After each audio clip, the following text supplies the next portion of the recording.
Hi అండి, welcome to Pallavi all city. All recipes in simple all city style.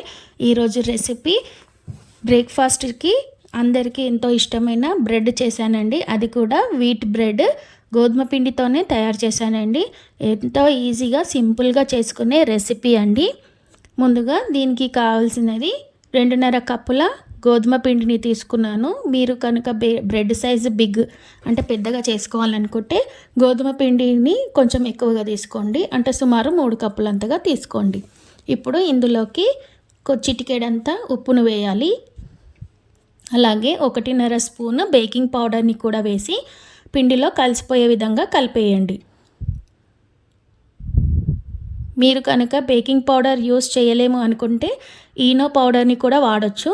ఒకవేళ Eno powder కూడా వద్దనుకుంటే 1.5 table spoon అంతా నిమ్మరసాన్ని వేసేసి బాగా కలిపేసేయండి. ఇప్పుడు ఇందులోకి 1 స్పూన్ అంతా బేకింగ్ సోడాని కూడా వేయండి. మనము బ్రెడ్ని మిల్క్ బ్రెడ్ లాగా చేస్తున్నాం కాబట్టి కొంచెం స్వీట్నెస్ కోసము 2 టీ స్పూన్లంతా షుగర్ని తీసుకొని ఇందులోకి వేడి పాలను కూడా పోసి షుగర్ కరిగిపోయే విధంగా బాగా కలిపేసుకోవాలి. నేను 2.5 కప్పుల గోధుమ పిండి తీసుకున్నాను కాబట్టి పాలు కూడా అంతే కప్పు సరిపోతుందండి. 2.5 కప్పుల పాలు కావాల్సి వస్తుంది. సో కొంచెం కొంచెంగా ఈ పాలను పిండిలో పోస్తూ కలుపుకోవాలి. ఎక్కడ కూడా పిండిని ప్రెషర్ లాగా కలపొద్దు, అంటే చపాతీ పిండిలాగా ఒత్తుతూ కలపొద్దండి. జస్ట్ ఫింగర్స్తోనే ఈ పిండినంతా కూడా కలిపేసుకోవాలి.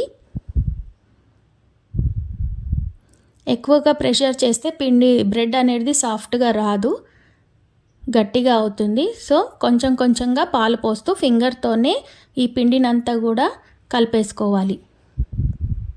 సుమారుగా నాకు 2.5 కప్పుల పాలు సరిపడాయండి. మీరు ఎక్కువగా గోధుమ పిండిని తీసుకుంటే అంతే కప్పులతోని పాలను తీసుకోవాలి.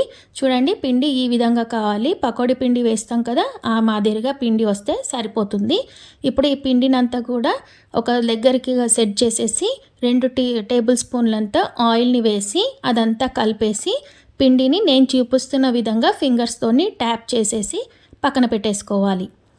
ఇప్పుడు మనము బ్రెడ్ని బేక్ చేయడానికి ఒక టిన్లో కొద్దిగా ఆయిల్ని అప్లై చేసేసి ఈ బ్రెడ్ మిక్చర్ని అంతా కూడా అందులో వేసి సెట్ చేసేసుకోవాలి.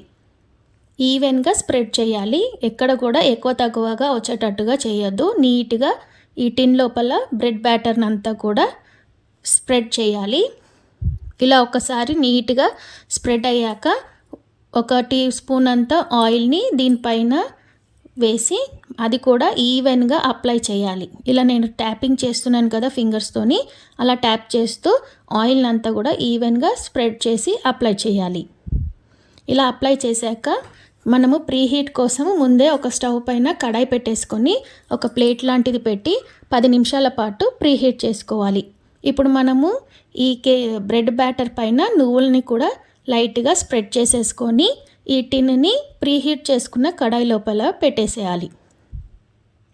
మూత పెట్టేసి ఒక 45 to 50 మినిట్స్ పాటు బేక్ చేయాలండి. అది కూడా మీడియం టు లో ఫ్లేమ్ లోపల.